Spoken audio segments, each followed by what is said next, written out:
Good morning, I'm Robert Tan. Let's unlock the tricks of the trade, get to know the brilliant minds who changed their industries and created innovations that continue to influence lives. Be inspired here on Trade Talks, My Milyonaryo.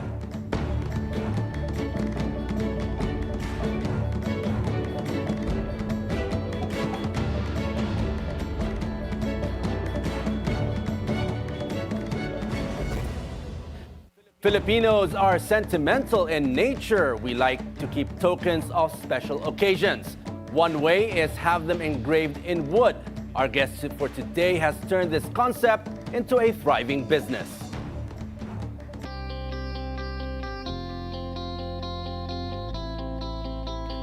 Let's welcome to the program Aira Legaspi-Vicente. She's the founder of Raion's Woodcrafts. Good morning, Aira. Welcome to the show. Good morning, Robert. Thanks for joining us this morning. I'm excited to be here. It's nice, kitang-kita rin yun. But Yes. Before we go into Raion's Woodcrafts, tell us a little bit of a background, yung backstory mo before you started this business. So, I'm actually from the automotive industry. So, I'm a mechanica. Mechanic? Yes, I'm a mechanica by profession and got promoted as a service advisor also. And I was an OFW. I worked in Singapore for 2 years. 2 years? But COVID happened, I had to go back home and be with family. You said you were a mechanic. Saan to? And is it a, parang service center siya or was it a dealership then? It was actually an importer of BMW. So I was a support technician there for 2 years and I got promoted as a service advisor. Then I worked in a dealership in BMW as well. How long did you do that and what made you come back home to the Philippines? All in all, I worked in automotive industry for like a total of 9 years. 9 years. And I had to go back home because COVID happened. Yeah. So basically, ang ganda ng, syempre, ang ganda ng sweldo abroad. So what really made you come back? Because of family or you really wanted to, na-miss mo yung family mo dito? Yes, because my son is just very little when I left. And I really wanted to be with him and watch him grow. So I had to go back home. So when you came back during COVID time, syempre wala ka pang work na time. What made you think about going into this type of business? Napakalayo. You're a mechanic. Now going into parang mga keepsakes for weddings, for corporate giveaways. What made you push in that direction?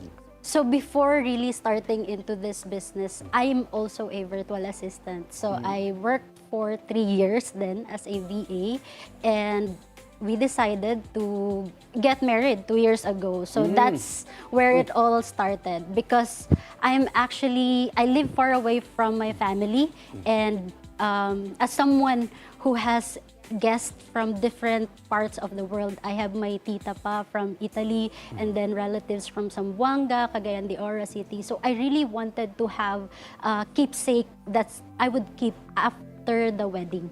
So that's where our puzzle guest book started. So talagang this came out just purely parang keepsake lang, hobby. Ikaw mismo nag-design nito? Wala ka mong nakita outside who were doing this? Through an inspiration, maybe with the Pinterest collection that I also have in mind. And when I searched locally for this kind of product, there's nothing available. So we shelved out 15,000 pesos to buy the machine and then started creating our own. And then that's the rest of the history. When you started this, 15,000 peso capital, did this start as a hobby o naisip mo, gawin nating negosyo to? It was initially for our wedding guests. We would want to create something personal and meaningful for them. That's how it all started. Tapos nakita, oy, may potential to. And then one day, like, orders are coming in. And you know what? We were planning to like stop na after the wedding, but orders keep coming in. So nung nakita nila sa wedding mo to, oh, yung ganda, gusto namin ng ganito. That's where the spark began talaga. Now, how long did it take when doing this na naisip mo, uy, pwede talaga itong maging negosyo. Siyempre, coming from a six-figure salary before, ngayon, siyempre, negosyo, iba yan. Oo. So, how long did it take? May mga struggle along the way? There were surely some struggles because during this one is finding the right customers for this one, and nobody knows what a puzzle look like. So parang ganun. So that's a first struggle. But over time, through social media, through TikTok, we were able to there's one viral post that I did na nagpapak lang ako ng puzzle order, and then overnight it attracted a lot of views, and then inquiries keep coming in, and that's where we started. Na there's a lot of orders, and then we were tapped by brands like, is it okay to mention brands? No, so nakita kayo ng mga corporate that, but kamusta nung nag-viral, gaano karaming views ang yung video na yun when you were just packing I think right now it's actually 800K. 800,000 views in wow. TikTok. Yeah. So that really started it for you na talagang wow, meron pa talagang potential itong maging business. Then from that, how many orders were you able to make? And gaano kalaki yung usually yung first year nyo na kinita nyo? Maganda kasi sabi nyo, yung 15,000 lang yung initial na capital nyo. What was that moment na yung nakita nyo, how much were you earning already every month? Na, eto na, I don't want to go back to work na. I think it's like we went from 1 order a week to like having 10 orders per week. So, well, that's when we decided na, you know what, people really see value in this type of items and products. So, we decided to go ahead. Take us through the process. Itong machine na binili nyo, can this machine, siya ba yung nagka-cut ng wood into a puzzle? Yeah. Tapos ano pa yung mga ibang ginagawa ng machine that you're able to do something like this? For this one, we set it up lang for cutting and then engraving. The center one, it is fully personalized, fully customizable. Any size you want, any shape you want, so pwede siya. Yung gitna na kita, ano yan? Laser engraving ba yan? Laser engraved. So it is made to last. Hindi siya natatanggal, nabubura over time. As you can see, 2 years. 2 years na to siya. And look at this one. Kinikilig pa din ako pag nakikita ko to. From the start, yung nag-start kayo ng isang machine, like how many machines do you have now? Iba yan, alam ko may mga laser engraving yan. Yes. May machines that will cut that. Did you have to infuse more capital into this business to upgrade it? Yes, that's totally. Well, mostly the upgrading of our machines comes from the business na rin itself. So right now we have 5 machines. 3 of those are for laser cutting and engraving, and then 2 are for color printing. So take us back a little bit. When you started, usually pag mga negosyo, hindi naman mabilis. Lucky na lang kung mabilis. What were the initial struggles did you have when you started this business?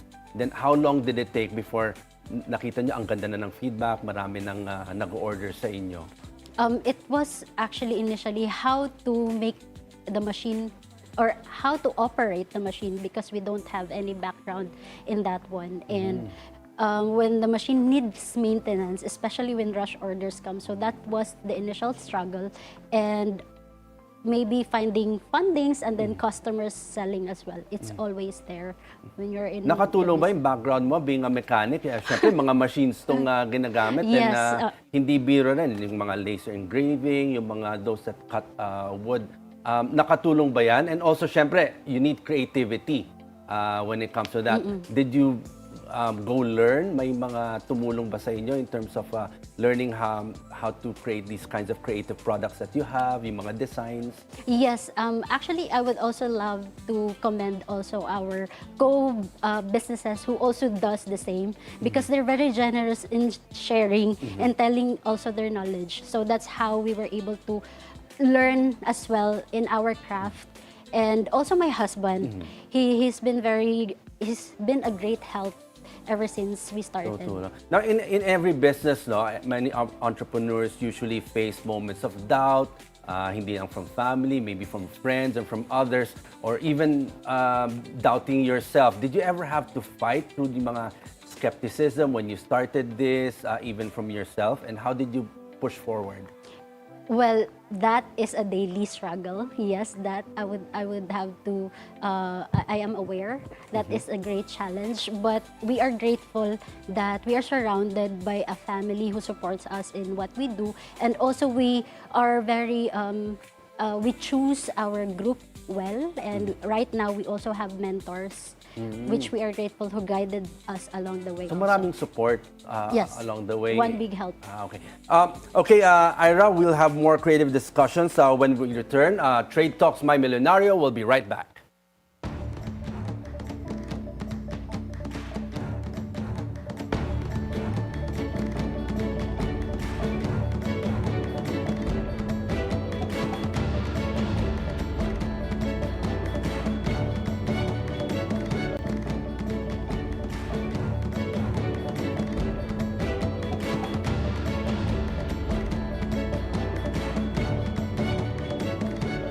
Welcome back to Trade Talks. We continue our conversation with Aira Legaspi-Vicente. She's a founder of Raion's Woodcrafts.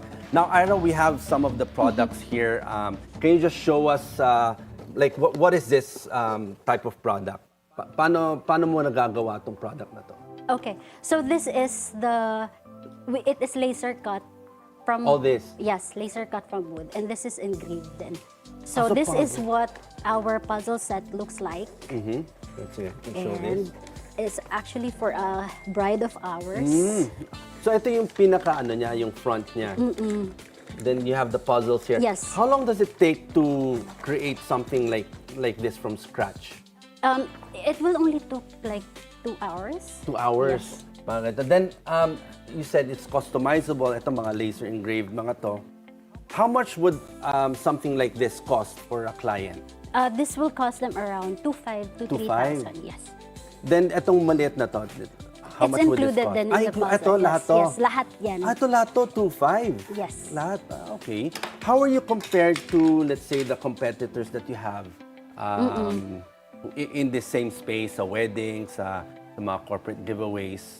Well, actually, Robert, if you look in the market, walang nag-offer with the same product as ours. Ganito, so very unique siya. Very unique siya. And yung guest book, on the other hand, the traditional one, the one you just put your names into and then shelve it in the, So ito- then makakalimutan siya. So what happens when nakita ko kasi may mga writings if we look here, no? Yeah. When you put it together.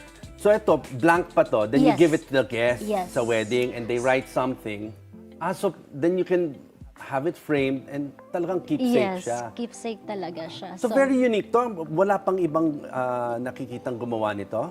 Here locally, wala pa. So ito talaga, this was your creative idea from the start na you Through were the- mentioning your wedding kasi you wanted to have your own Yes. memorable keepsake that you can show to your kids and they can show their kids. Yes. Oh, okay. So, would you say that's your unique value proposition sa market? Kamusta naman yung feedback when they see this? Ano yung pinaka-memorable na feedback na ibigay sa inyo ng client nyo when they saw yung finished product after their wedding? Yes, we're very sentimental people talaga. Oo, very. No? So pag nakaka-receive kami ng feedback, we celebrate with them. We're very happy. And I think one of my most favorite one is yung naggumawa kami ng puzzle for 100-year-old lolo. Wow! Like parang ikaw, aabot ka ba naman ng 100, di ba? So, Sana all. sana all. Kaya Oo. that's one of our favorites. So hindi lang talaga siya for wedding. Any special occasion, events that you would want to immortalize, you would want to preserve the memory of those guests na sumali. So pwede siya. Sa mga clients na nagbibigay ng feedback like ganyan, ano yung sinasabi nila that really stuck to their kasi nakikita natin may mga sulat and you when you look back after your wedding nakikita mo yung mga sulat ng mga close friends and family mo, how does that make you feel and how does it make your clients feel when they have something like this? Of course, until now, kinikilig pa din ako pag nababasa ko yung mga messages nila. And they are from na-mention ko nga, all around the globe. Ang lalayo namin, di kami nakikita ever since. So it's one way to, remember, go back to that special day. On that special day. Oo, kasi once lang eh. Oo. And yun, they can write. So, may standard ba yung size na to? Like, Yes. for this, it's a standard. Pwede bang mas malaki? Yes, of course. So this is our standard, Robert. That's 4x4 cm. That's what we offer to the market. But if the bride or the couple wanted to have a bigger one, Bigger. pwede siya. Like this one. So this one, ito yung sasama 2.5 to? How much is this? This one is actually ours. Ay, Hindi ko sa na inyo. na-posting yung sa amin. Pag ganito, it can come out like this, right? Yes. Something like that. So this whole thing is, again, how much? 2.5 to 2.5. 3.5. Now, Yeah. if somebody wants bigger, I guess, Yes, kunyari, mas marami pwede. silang guests, 200, 100, 200. How much would that cost? Or ano yan? Depende sa Roughly around customization 5 yan. to 6, Around yeah. 5. And what do they say? Is it very value for money sa kanila? What they Yes. say? Ano? Yes, Hindi especially masyado. for those like me who is very sentimental. Yes. Talagang after hindi mo na naisip yung price that you paid. It's yung Yes. priceless na Kasi nakikita if mong you ganyan. think, mostly in a wedding setup, the guests usually get a souvenirs after the event. So what happened to the bride and groom? So this one is the very gift that the guest can give to bride and groom. Nice. So ikaw, husband mo, pag nakikita niya ito, siya rin ba nakikilig? O ikaw lang? Ano man sinasabi niya pag nakikita niya? It's nice because you see the messages from your friends, from Yes. your loved ones. Maybe after a few years, may mga iba who pass on. When you look at that, talagang, and you see the business, ano yung nararamdaman mo na it started as something that you just wanted for your personal keepsake, but now it's a thriving business and others can have the same kind of memories that you have and still enjoy na kinikilig ka pa rin. Yes, that's really true. I am really happy that I started this one, pushed through with the idea, and until now it's still going. So, yeah. Now, looking back now, Ira, from hobbyist to business owner, what is your biggest lesson and what advice would you pass on to someone holding a dream but unsure how to start? Because na-mention mo before, natakot ka eh. When you started, you didn't know. You were an employee, you had a good job before, earning six digits a month, and now this is a whole new ball game for you. What would be a good advice you can give to those watching now? For everyone who have a plan to start a business, God put that in your heart for a reason. Just start it. Don't wait for the perfect moment. And Just start it. finally, what's the dream for this, Ira? So naman, I just mentioned it was all an idea right now, but the goal for Raion is to become part of every milestone a person can have. So we started from getting married, and after this one, when you have kids, we will also be offering lots of activities for kids, fun learning materials for kids, and Expand more in that. Yes. But this is very nice. I wish when I got married, I had something like this. It's not yet too late, Robert. Hindi lang video, but you have something that you can look back and yung mga messages, that's really priceless. Anyway, Ira, thank you for joining us here and sharing your journey, your insights, and of course, good luck on your journey, your dream on this business. Thank you for joining us. thank you so much. Okay, and that's today's show. Catch us again on Trade Talks My Milyonaryo for inspiring stories like these of entrepreneurs and innovators and their secrets to their success. I'm Robert Tankibit here on BNC, the Bilyonaryo News Channel.